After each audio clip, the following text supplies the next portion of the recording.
TCS constable ఒక accuse Riyaz అనే accuse తీసుకొస్తున్నప్పుడు అతను మన కానిస్టేబుల్ ని మీద అటాక్ చేసి కానిస్టేబుల్ ని ట్రాప్ చేయడం జరిగింది. కానిస్టేబుల్ అక్కడ ఇంజరీస్ పడిపోతే ఇమీడియట్ గా ఎస్ఐ గారు అదే టైంలో అక్కడ ఎస్ఐ గారు అక్కడ షిఫ్ట్ చేయడం జరిగింది.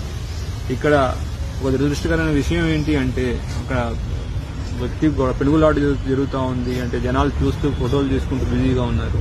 హాస్పిటల్ షిఫ్ట్ చేయాలి అని ఆటో అడిగితే ఆటో వాళ్ళు కూడా కుదరదు అని వెళ్ళిపోతున్నారు.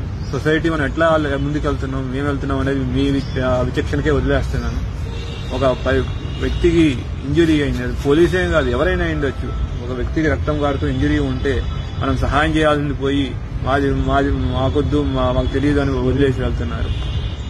అందరికీ మా విజ్ఞప్తి, పోలీస్ డిపార్ట్మెంట్ పగలు రాత్రి కష్టపడి పనిచేస్తూ ఉంది. ఎన్నో నేరాలు ఆపుతున్నాం, ఎన్నో క్రైమ్స్ ఛేదిస్తున్నాం.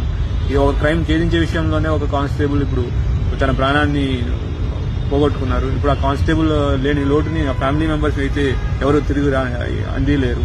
కనీసం అటువంటి సిచ్యువేషన్స్ ఉన్నప్పుడు లోకల్ ఎవరైనా పక్కన చుట్టుపక్కల ఉన్న వాళ్ళు కూడా అతను పారిపోయాడు, అక్యూజ్ ముందు నుంచి పారిపోయాడు, ఎవరు హెల్ప్ చేయడానికి కూడా ఎవరు అట్లీస్ట్ అరవడానికి కూడా రాలేదు. కనీసం షిఫ్ట్ చేయడానికి రండి హెల్ప్ చేయడం అని మా ఎస్ఐ గారు అడిగినా రిక్వెస్ట్ చేసిన ఆటోలు కూడా ఆగలేదంటే